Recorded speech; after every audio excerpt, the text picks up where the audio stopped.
தந்தை, மகன், தூய ஆவியாரின் பெயராலே ஆமீன். அன்பார்ந்தவர்களே, அனைவருக்கும் காலை வணக்கம். நல்லா இருக்கீங்களா? அன்பார்ந்தவர்களே, தேர்தல்கள்லாம் நடந்து முடிஞ்சுது. அதில் ரிசல்ட் பார்த்தோன்னா ஆக்சுவலாகவே அங்கே இருந்த தலைவருக்கு எதிரான வாக்குகள் தான். அதில் எந்த விதமான மாற்று கருத்துமே இருக்க முடியாது. அது அவருக்கே தெரியும். ஆகவே தான் நாம் நினச்சோம், அந்த அரசாங்கம் திரும்பவும் ஏற்பட்டாலும் கூட மனநிலைகள் மாறியிருக்கும், வழிமுறைகள் மாறியிருக்கும் அப்படின்னு. ஆனால் தெளிவாக அவங்க சொல்கிற செய்தி என்னென்னா, மாறவே இல்லை அப்படின்னு. பார்த்திங்கன்னா அந்த அமைச்சரவையில் இருக்கிற எல்லா அமைச்சர்கள், நிதி அமைச்சர் உட்பட அப்படியே அதே மாதிரி போட்டிருக்கிறதன் வழியாக மாற்றம் இருக்காது என்பதை போல ஒரு செய்தியை ஆணித்தரமாக அவர்கள் நமக்கு கொடுக்கின்றார்கள். இது கண்டிப்பாக ஒரு நிலையான இதாக இருக்காது என்பது உறுதி. ஏன்னா இன்றைக்கி முதல் வாசகத்தில் பார்த்திங்கன்னா, அந்த அரசர் இறந்து போகின்றார். உடனே அரசுடைய தாய் என்ன பண்ணுறாங்கன்னா, அவங்க தான் ஆட்சி செய்யணும் அப்படின்றதுக்காக அவருடைய வழிமுறைகள் எல்லாரையுமே கொலை செஞ்சிடுறாங்க. ஆனால் கடவுள் ஒரே ஒரு சின்ன குழந்தையை மட்டும் பாதுகாத்து, அந்த குழந்தை வயதுக்கு வந்த பிறகு அதை அரசராக மக்கள் முன் நிறுத்துகின்றார்கள். மக்களும் ஆமோதித்து அவரை அரசராக ஏற்றுக்கொள்கின்றார்கள்.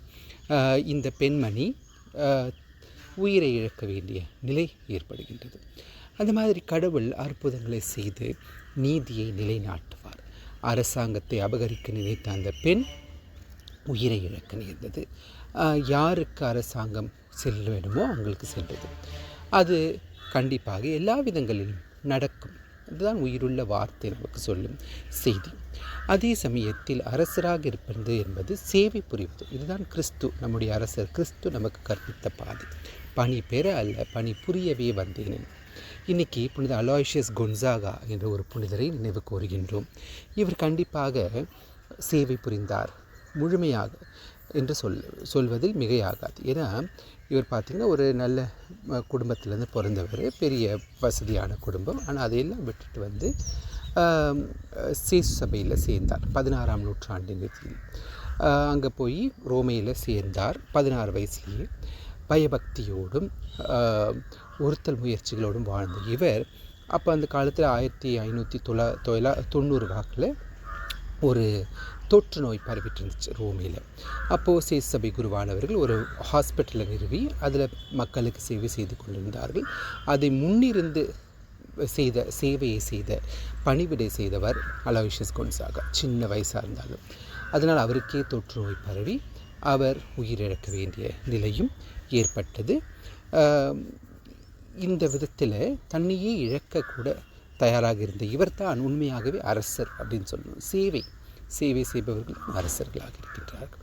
ஆகவே நாமும் கூட எந்த சூழ்நிலையிலும் கண்டிப்பாக எதிர்நோக்கை மட்டும் இழக்காமல், நம் நாட்டை பற்றிய கூட எதிர்நோக்கை இழக்காமலும், அதே சமயத்தில் நம்முடைய வாழ்க்கையை ஒரு சேவையாக அமைத்து கொள்ளவும், பயபக்தியோடும் இருக்கவும், இதன் வழியாக நம் பார்வையை விண்ணகத்தின் மீது வைத்தவர்களாக இன்றைய நற்செய்திக்குட்பட்டு வாழ்பவர்களாக நாம் இருக்க அருள் வேண்டிக் கொள்வோம்.